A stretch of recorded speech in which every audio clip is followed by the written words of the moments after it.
Hi, I'm Roxanne Richardson, and this is the Casual Friday podcast. In this week's podcast, I have a large tidbit, a couple of smaller tidbits, finished project, a work in progress, and some spinning updates. So let's get started. I wanted to start with this tidbit about where you can find out where the local fiber festivals might be in your area. It is Fiber Festival season is here right now. First weekend in May was Maryland Sheep and Wool, which is one of the really big ones here in the U.S. This weekend, Mother's Day weekend, is always the weekend where we have our local festival called Shepherd's Harvest here in the Twin Cities. So if you live in or near the Twin Cities and you've never been to this fiber festival, I would encourage you to go. It's at the Washington County Fairgrounds in Lake Elmo, so that's very close to Stillwater.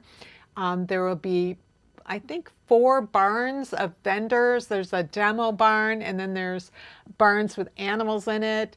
The sheepdog demonstrations, sheep shearing demonstrations. There will be a barn where they have the fiber of the year that they are focusing on this year. It's blue-faced Leicester. So you'll see those sheep in that barn. You'll see different guild organizations will have created items made from blue-faced Leicester so that you can see that.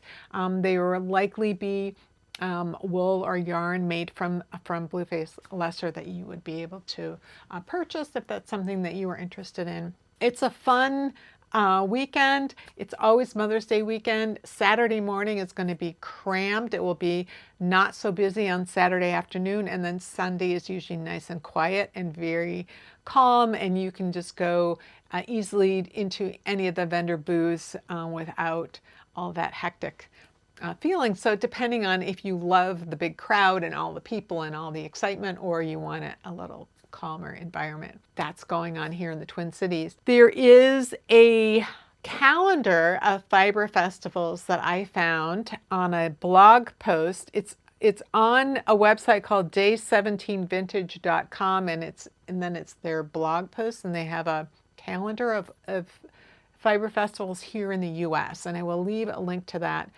down in the show notes. If you are not from the US and you know of a website that kind of tracks all the fiber festivals in your country or your region, let me know, put it down in the comments, and then I will share that in a future Casual Friday. I'm recording this video almost a week prior to the day when it gets published. Normally I record and publish on the Friday, but I am going to be out of town because I'm going to be at a trade show. I have never been to one of these, and I really wasn't sure that it was right for me. It's called H&H Americas. There has been one in Europe, I believe in Germany, H&H trade show for many years, but the one here in the US has just been the past couple of years. And then there is a fiber and fabric craft festival that is occurring in the days before the H&H trade show. So the craft festival, it was the weekend of May 1st through May 3rd. That's focused on people who do the crafts. So the classes are, learn how to do this craft or learn how to do this technique in whatever craft you normally do. And they will have vendors that sell fiber, yarn, fabric, that sort of thing. So your typical sort of craft festival, but I think, a fairly large one. And then the H&H conference is aimed at the craft professionals. So people who own a yarn shop or a fabric shop, people who design for knitting, crochet, beading, quilting, whatever, people who teach, and also the creators, online creators and influencers. So I wasn't really sure where I fit. Like I kind of felt like I was between those two things. So I thought, well, I'm always interested in classes, so I'll see what the classes are. And there was really only one class in the fiber and fabric festival, craft festival that I was interested in, but there were a number of them that I was interested in the H&H Americas. And, you know, things like tools and techniques and ways of approaching teaching online or various things.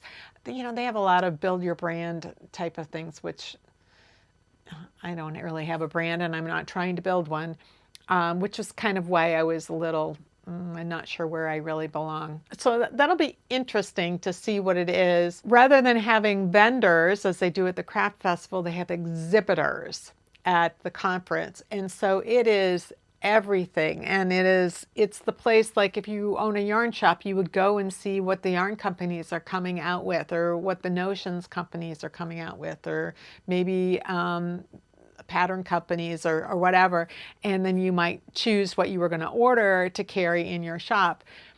So it'll be interesting for me just to see sort of behind the scenes of how all that kind of stuff happens. And there's just an overwhelming number of exhibitors. I was looking through last night and I just like, oh my gosh. And there are quite a few that I am interested in just going to their booth and saying, I love your yarn, or I love your whatever, just to say hi. So it'll be interesting, and I will tell you what that was like in the next Casual Friday. So I'm looking forward to that. It'll be just about over by the time this video goes live. This tidbit is one that I'm really excited about. It's one where I went down a huge rabbit hole on in order to learn more about the woman who was featured in this video. It was actually a film. It was filmed in 1951, and it is 20 minutes long, and it is showing the process that this woman, who was a Swedish immigrant, she came here in the very early 1900s. A year after she got here, she married another Swedish man, and they'd been living on this farm in northern Minnesota for almost 50 years. And she's a weaver. What this video is focusing on is the entire process that she goes through to create her woven items. She starts with getting one of her Angora goats, tying it up so that she can shear it with hand shears. She was shearing it herself. She had to be close to 70 years old. And then she spun the fiber, prepared the fiber, spun it into yarn. Then she washed the yarn. She said you could do it, you know, first, or you could scour the fleece and then spin it, or you could spin it and then scour it. She spun it first. And then she went around her property picking different plants, and she used natural dyes to make all these different colors.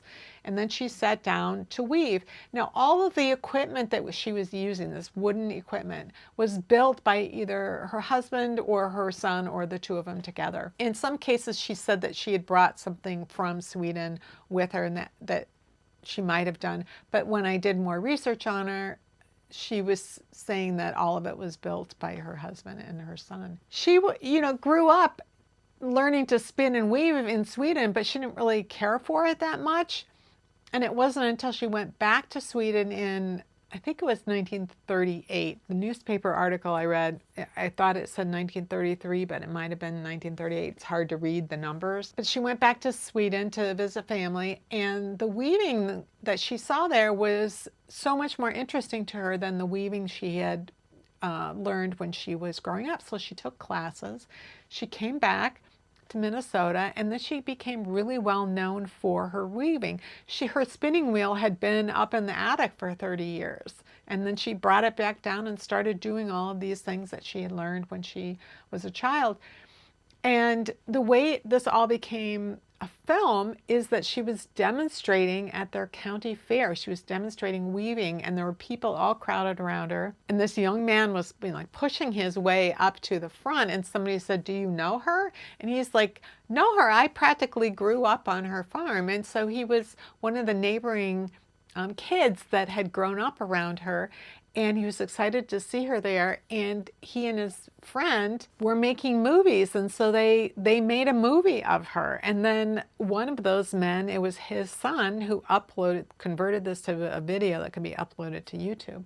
So it's just fascinating to see all of the stuff that she does, and I believe it was in color because you could see all of the colors that she used for her dyes. At least in my memory, you can.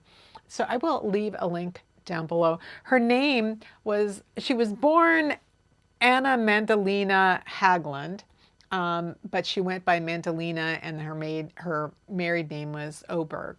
So Mandelina Öberg.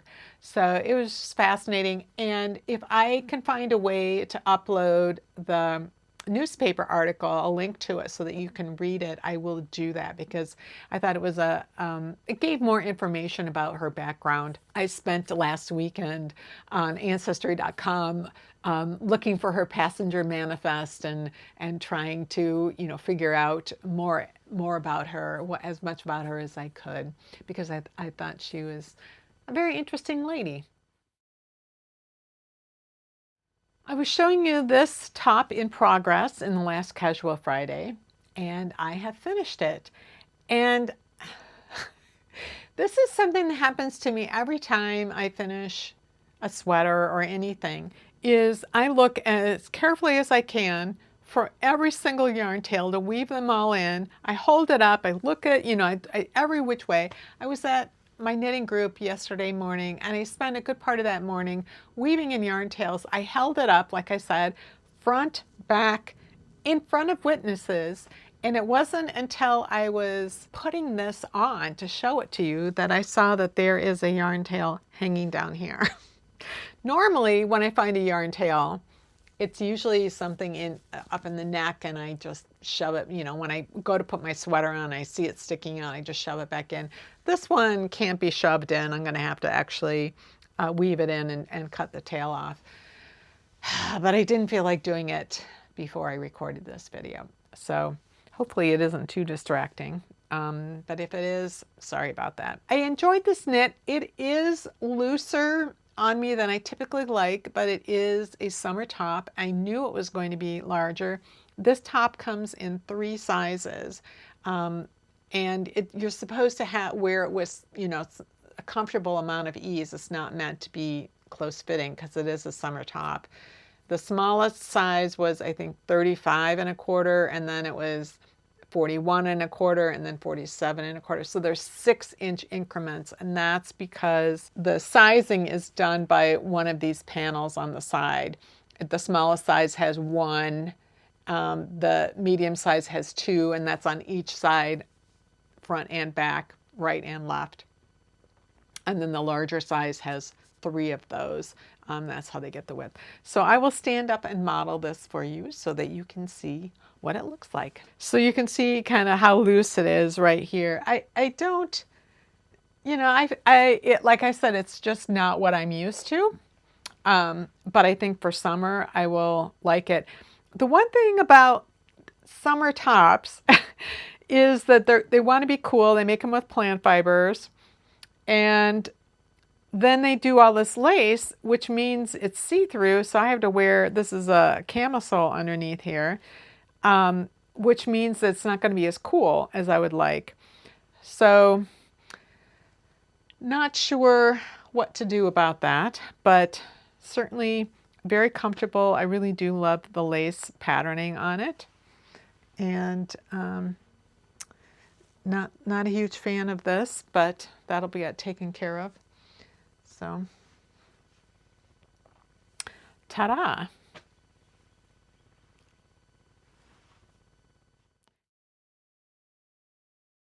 All right, so I have another work in progress, but you've seen the first part of this. This is socks made with this Laine du Nord Infinity yarn. This was sent to me by a viewer named Craig in Alaska. Thank you very much, Craig. So you can see what's really unusual about it is that although the colors repeat, there are 4 colors that repeat in the stripes, it is a non-repeating colorway. So that was a situation where I wanted to use all of the yarn for the socks, and the skein is divided up so that once you get to the top, there's a length of nearly white yarn that shows you that this is where the first half ends, and then you can start the second sock. And I was telling you a couple of Casual Fridays ago about the problem I have with using up all of the yarn is it makes a longer sock, which I like, but I either have to put in so much negative ease that they're just kind of uncomfortably tight so that they'll stay up, or they're comfortable, but then I sit down, which makes my pant legs come up a little bit, and then when I stand up, my pant legs, the friction from them will pull the socks down. And so I'm constantly like trying to pull the socks up, but then that pulls up my legs, you know, pant leg, and then it's a big pain. And somebody in the comments mentioned this product called sock glue. And so I looked it up, and it's a body adhesive. So a lot of body adhesives, I don't know if they're actually different. They have different strengths, but some of them, they market them at different body parts. So like if you're wearing something low cut, you know how they used to in the old days, they'd have double-sided tape that would keep it closed. You can use this body adhesive to keep it closed. And I think people who wear like thigh-high stockings or something for cosplay use this stuff, and it's supposed to work really well. So this one is like marketed as a sock glue, but it also says a gentle roll-on body adhesive. And it's produced by Sock Dreams. I will leave a link down below to this one, but there's, like I said, there's tons of them out there. I don't know what the difference is. The ingredients are a glycerin USP, isopropyl alcohol, potassium sorbate, and vinyl acetate. And supposedly you just rub this on your leg, and then you press your cup of your sock over it, and it will just stay there. It's not going to move. And then in order to get it off, you kind of have to peel it or maybe use some warm water or something like that. I just haven't had a chance to use it with, but I'm going to keep this in my sock drawer. I'm getting to the end of wool sock season here. So, and I've definitely past long wool sock season. So I will definitely try it in the fall, or maybe I'll experiment with it now just to see what it does. Okay, I'm going to give this a try, this sock glue a try right now. So let me get this sock on my foot. So we'll see how high it goes up on my leg. Let me scoot up. Okay, so this comes up.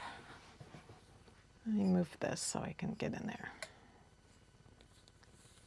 Okay, so this, see how this kind of hits me at an awkward spot right at the largest part of my calf, and so this just wants to slide down.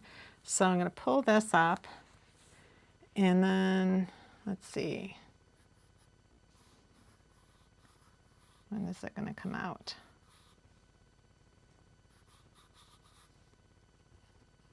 Okay, now it's coming out. Okay, so I'll put this around my leg. I don't know how much of this you need. It has kind of a smell to it.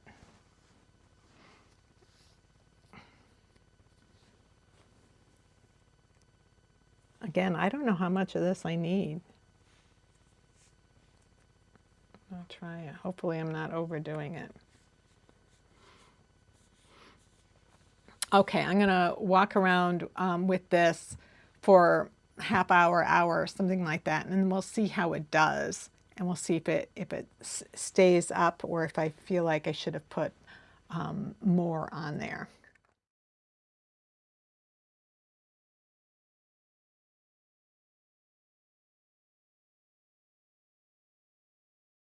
Thank you to whoever it was. I did not make a note of whoever it was that recommended that to me, so thank you very much. If it works out well, that could be a game changer for me in terms of what direction. I might start knitting more socks toe up. My preference is to knit them cuff down, but if I do want to use more of the sock yarn, then I will want to do toe up. And if I have a way to keep those socks up, that could be nice. Now, it doesn't mean that every pair of socks I'm going to want to use all of the yarn, but it would be nice to use more of the yarn more often than I do, because I don't tend to use my leftovers. Somebody asked me when I was showing this first sock a few episodes ago, what do I do with my sock yarn leftovers? There are two things I do with them, and not very often. One is I might, if I know somebody having a baby, I might make a baby hat. I'll put a picture of one that I've done a couple of times. I think it's called Sweet Norwegian Baby Cap, something like that. And I'll leave a link down below. It's a free pattern. I've made it a couple of times years ago. I think for one of them I used 20 grams of yarn and the other one 30, and it could be I made different size hats. That might be what the discrepancy is from. It takes very little yarn, and I often have 25 grams of sock yarn left over, but I don't have that many babies to knit for. But that is one thing that I sometimes will use sock yarn, leftover sock yarn for. And the other thing is not something that I do, but it's something that I donate toward.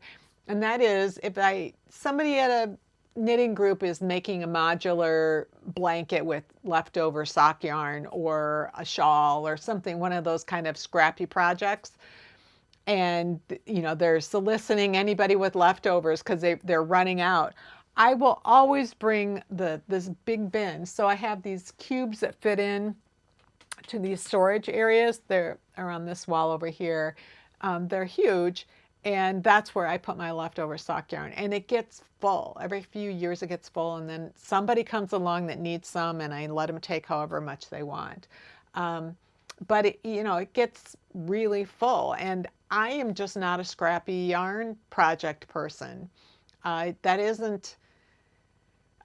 thought about it one time when somebody said that's how they were using their leftover sock yarn. I thought, oh, that could be a fun thing. And then I was like, oh my God, this is not like a fun creative project for me. It's like an agonizing thing. It didn't seem like any of my yarns went together. And I'm like, this is not fun for me. And knitting is a fun activity for me. So I'm not doing this. It's just not what I'm going to do. I don't throw it away unless it's like just a couple of yards or something. I do start running out of space. So it would be nice if I do have a solution that allows me to knit more longer socks. Oh, but to tell you where I was, so I had taken a break while I was from these socks while I was working on this top, and also I was working on 2 spinning projects. So I just started it back up. I'm through the foot and just started up on the leg. This will be a really great project for me when I go on my trip, because it's great sock knitting on a plane, in hotel rooms, while I'm waiting for some event to happen or something. This will be a great project. I was worried with this first one. I had just finished the heel and in the solid color, and I could see that this stripe color was coming up, and I'm like, am I going to get the foot done before the stripe? Because I had seen in Ravelry some people that first stripe ended up in their heel because they just needed a longer heel, a longer foot, or one that was a little bigger around or whatever. And I'm like, oh yes, I got it. But then I was knitting the second one. I'm like, oh, I hope my gauge is the same. I hope that I can get through this sock and with all the solid color, because I didn't want to have one sock with a stripe at the heel and the other one starting at the ankle. And but luckily it worked out perfectly, and these should match as well as they possibly could. People who watch regularly know that last fall I was on a road trip, a fiber road trip, and I stopped in to see Trish at Fiber Love Diary. She was showing me her dye studio, and then she's like, do you want to dye some wool? And I said, yeah. So we dyed some Falkland wool, and I used a couple of different colors of like blue greens. And then I went home, and November, December, I started spinning it, and I was just loving the experience of spinning with the Falkland. It was so easy to spin, And I got done, and I had these 2 skeins of yarn. I have 8 ounces.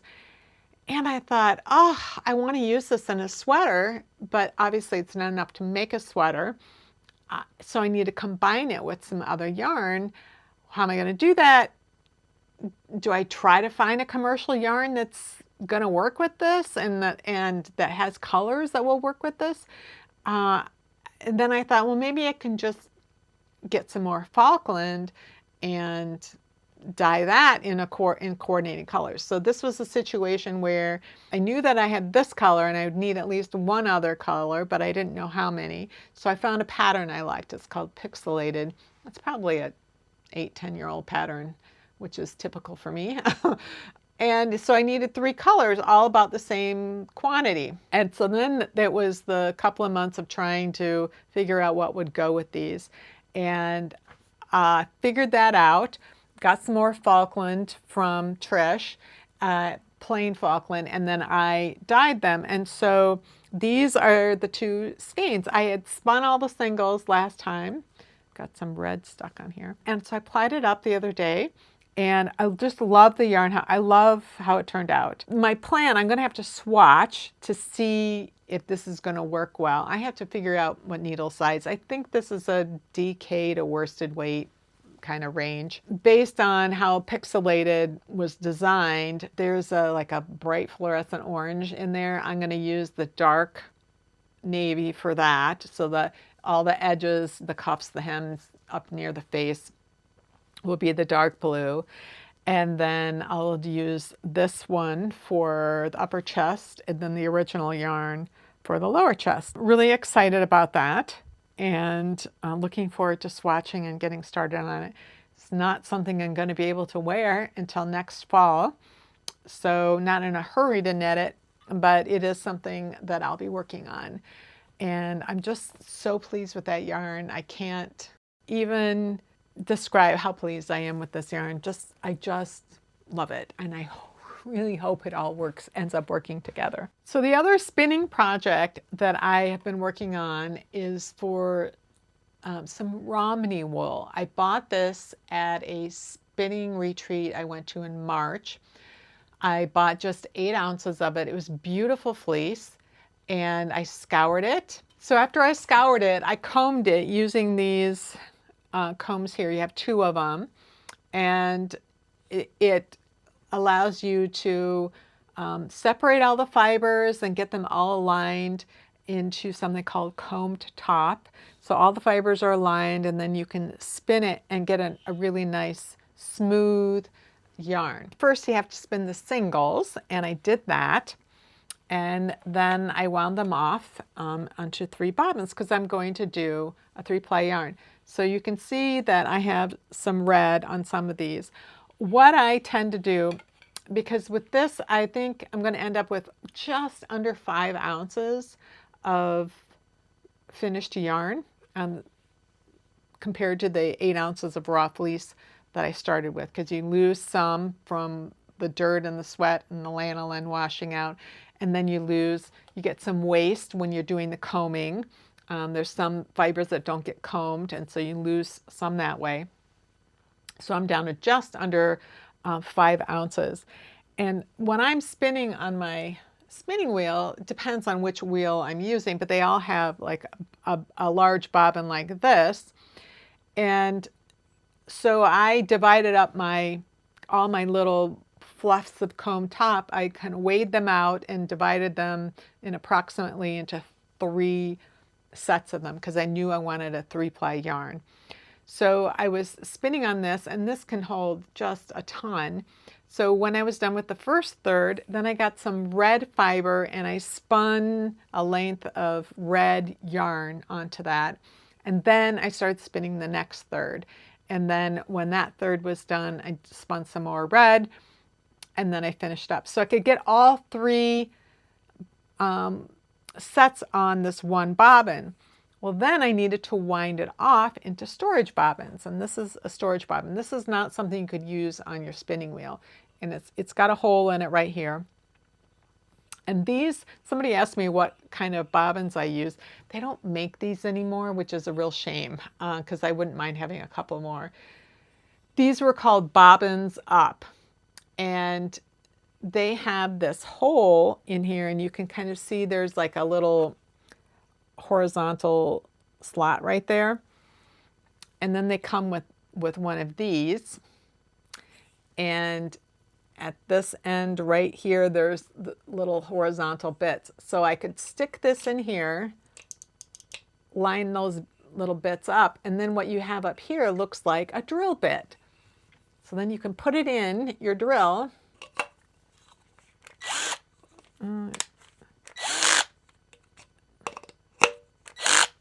There, it's tight. So now it's on here. And so now I can wind off from this one onto this one. So this is still on my spinning wheel, and I just sit at my desk and I wind it off until I get to one of those red bits of yarn, and I can cut it. And what's nice about this is that as it's running, I can make sure that I am loading it onto this bobbin very evenly, so it's nice and smooth. So that way when I'm plying, it will come off really smoothly as well. So then I have these 3 bobbins. If I'm doing a big spin, like I'm gonna do a sweater spin or something, so I need many, many bobbins, as I wind off onto a storage bobbin, I'll put a little sticker and then I'll put the number on there so I know which ones I spun first, because over time your spinning might get a little thinner, a little thicker. And so then, like, if I'm at the end and I have 6 bobbins, I might take the first one of the middle ones, and then the last one, and those I'll ply together so that I can just make sure that I have the best chance of getting the most even yarn. So that's a technique that I use. But this is one of my favorite fiber tools, is this drill, and I love these bobbins. And I just wish you could still get them. You can still get different kinds of storage bobbins, and different brands will have different size holes here. And so whatever you would need to put inside of here to work with your drill might be specific to that brand of bobbins. I think Schacht has some, and it has like a special thing with an actual drill bit in it that you can put inside of these. And they have those are cardboard bobbins.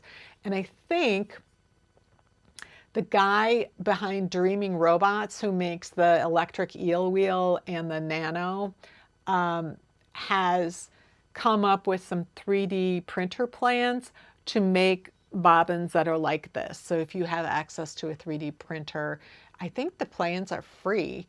I don't, if I can figure out where to find those, because this was months ago that I heard about it, I'll put it down. I can't guarantee you that I'll have a link down below. I'll see if I can find one. But these are really handy. It's such a clever tool. I bought 8 of these back in 2018, and I wish I had a few more, because that would be very handy. So with the Falkland, I dyed the fiber and then I spun it. And with the Romney, I spun it up in the natural color, and it's got some really interesting variation in it that I really like. I love natural colored fleeces, but I don't often like those colors like next to my face or something.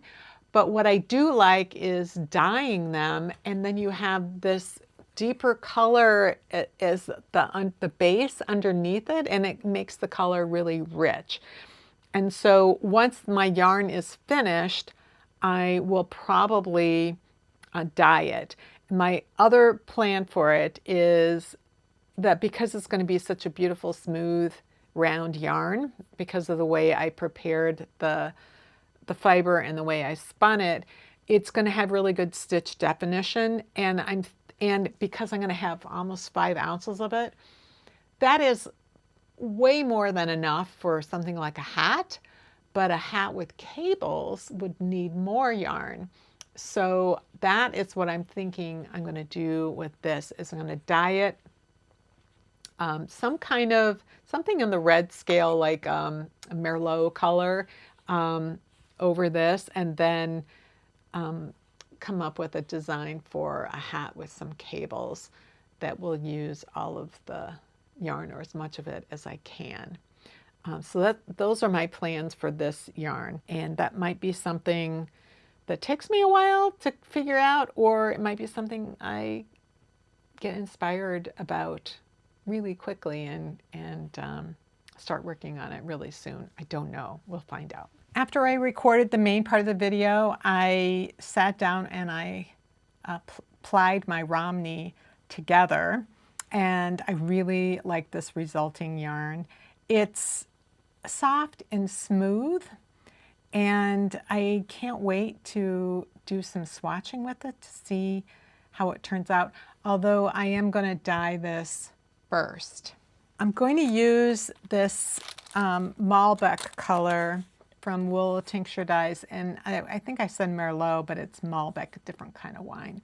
So it'll be this color on top of here. So I have these, this is meant to dye, say 100 grams, which is 3.5 ounces, and I think I have closer to 4.5 ounces, but got a head start on the color as well because of the base. So I think it'll work out pretty well. But that is my plan, is to dye it with this particular color, and I think it should turn into a nice rich color. Well, that's it for this week's Casual Friday. If you have any comments or questions about today's video or suggestions for videos you'd like to see in the future, you can leave those down in the comments below, or join the discussion in my Ravelry group, Rox Rocks. Thanks for watching, and I'll see you next time.